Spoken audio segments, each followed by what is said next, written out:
Hey, y'all, this is Johnny C. Cochran, candidate for U.S. Congress, Alabama's 4th District. The purpose of this video is I kind of want to talk a little bit about my own political journey and how I got to where I am today. I grew up in a Republican household. I would describe myself as a Republican voter when I turned of age. Um, and I started to get involved in Republican politics, going to meetings and volunteering and whatnot. There was a moment, several debate moments in the 2008 presidential primary where there was a candidate, Congressman Dr. Ron Paul. And, you may recall it was a moment where him and I think it was Rudy Giuliani had a moment about 9/11. Now, 9/11, is a significant event for many of us that were alive at that time. And, I remember being a senior in high school and them wheeling in the TV and watching that for some period of time and not really understanding what was going on. So fast forward to this debate, Ron Paul was saying some things that I had not heard before. And basically, it was kind of countering the popular narrative at the time, which is the people in the Middle East hate us because we're free. And he was saying, well, they actually don't care for us because we've been meddling in their countries for years, you know, um, organizing coups to overthrow governments, bombings that have taken place on that side of the world. And so they actually hate us because we're meddling in their affairs. And I remember, I think there was, some boos from the crowd. And so it was just, it was a moment that was seared in my mind. And as soon as that debate ended, I just started doing research. And, I didn't realize that the United States has not declared war as the Constitution requires since World War II. And I'm thinking to myself, but what about the Korean War? What about the Vietnam War? What about, the Operation Desert? Yeah, the name's escaping me. The first Iraq War. And so, and then, by that point, we had been in Iraq and Afghanistan for years. And, some of the people I went to high school with that enlisted, at least one that I'm aware of didn't come back. And so I started going down this rabbit hole of just, researching and ended up becoming a volunteer on the Dr. Ron Paul's um, presidential campaign. And so at some point, I kind of personally came to the conclusion that, I feel like the Constitution is being routinely ignored. The Constitution does require a declaration of war. And as I talked to people that I knew that served in the military, people that had come back, most of them had explained to me that, they're willing to do what is asked of them by the nation, but they would appreciate clear objectives, victory conditions, and a path to come back home. And I think it's really unfair that both Republican and Democratic parties, don't give that to, the brave people that enlist in the armed services. Um, so, at that point, I guess I would have called myself a Ron Paul Republican. And I got more involved in Republican politics. I started going to meetings. And there were just a lot of things I saw that led me to believe that the Republican Party is really a top down organization. The elites call all the shots. And I really do feel like the establishment Republicans really only pay lip service to the voters and the grassroots activists. And that's, very disheartening if you're trying to spend all this time improving your community, your state, your country, and you come to the conclusion that the organization that you're trying to help is actually not trying to improve, living conditions of the people. And so, But I continued thinking that, maybe I would vote for the Republicans again that share my values the most. Then this really interesting happened in 2016, right? Donald J. Trump. And, I know there's people who are really big fans. I know that people that absolutely despise him. I tend to think I have a more nuanced opinion of, certainly there were some things he did that I thought made a lot of sense. There's others that didn't, like keeping John Bolton around, for example. Um, and so here you have this brash billionaire, right? And I'm thinking, well, whether I agree or disagree with his entire platform or what he wants to do, if there's anybody who could have brought the Republican Party to fall in line with what their vision is, it's probably this guy, right?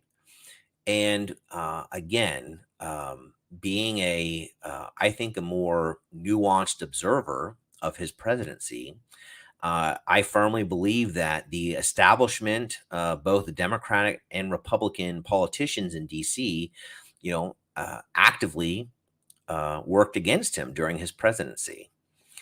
And so at that moment, when the 2020 election rolled around, if I'm just one man trying to improve my community in the Republican Party, knowing that I'm trying to move things in a way that promote peace on earth, to promote prosperity, so that rising tide can lift all ships, to promote individual rights.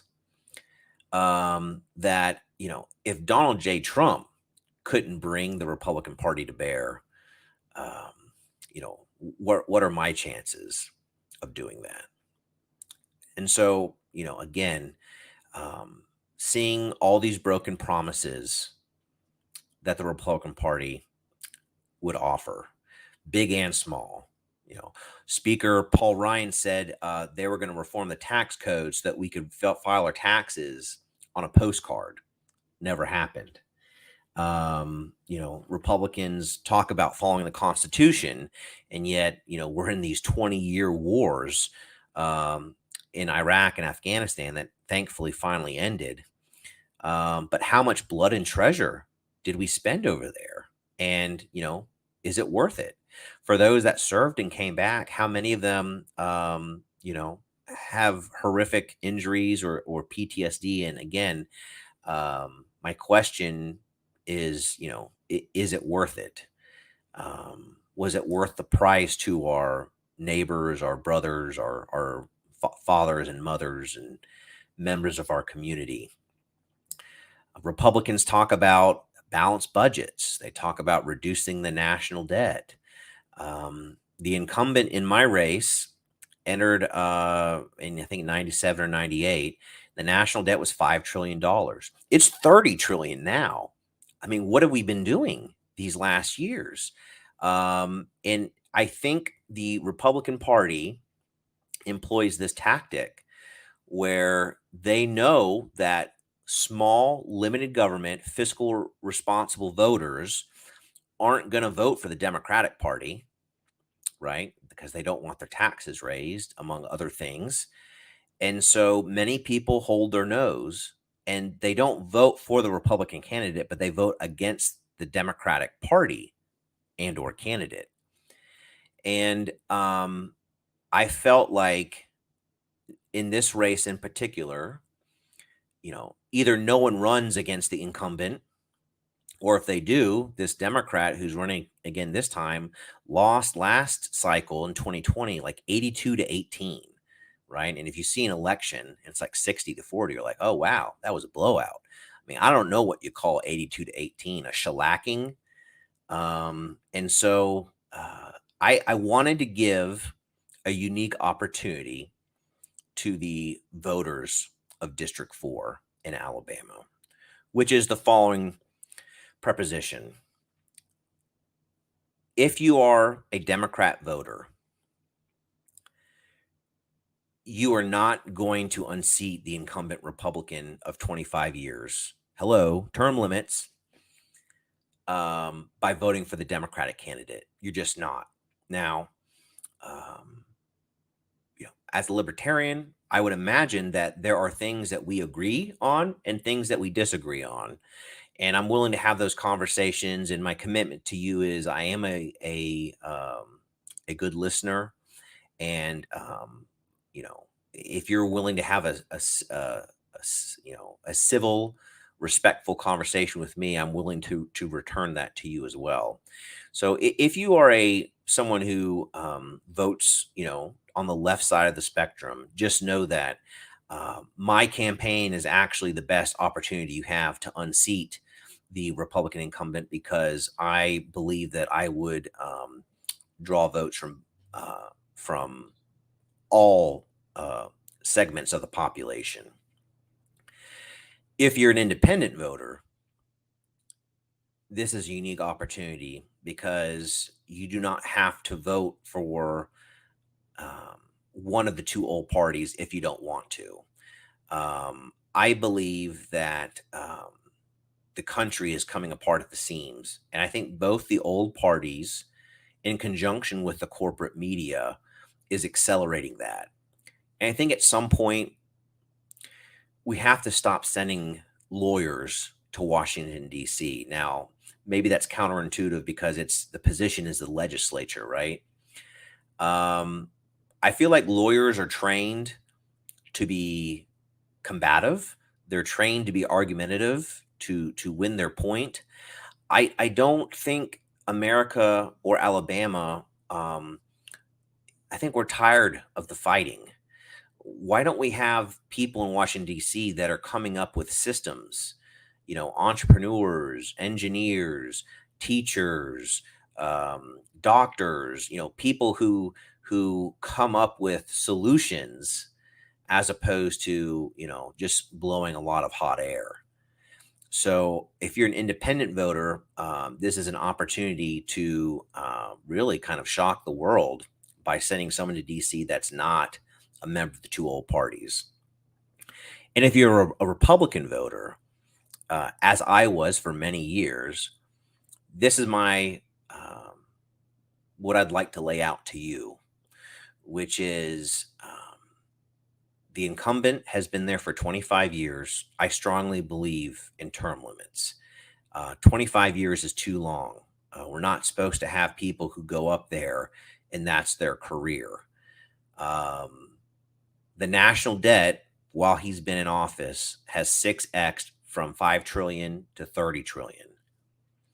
This is a failure. And I guess my question is, how come everyone in America knows AOC and MTG by their acronyms, but they've only been there for a short time? But we don't know other Democrat or Republican folks. And the truth is, it's because they're bobblehead politicians. They do and say the minimum, and whatever Pelosi, Schumer, McCarthy, and McConnell tell them to do, they do.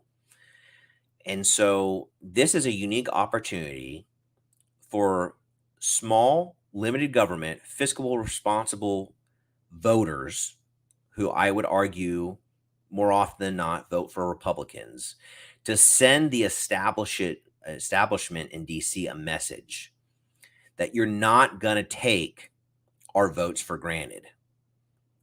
This is really kind of a shock the world moment where someone not affiliated with the two old parties is going to go to DC and expose all the shenanigans that go on up there, such as they don't even read the bills.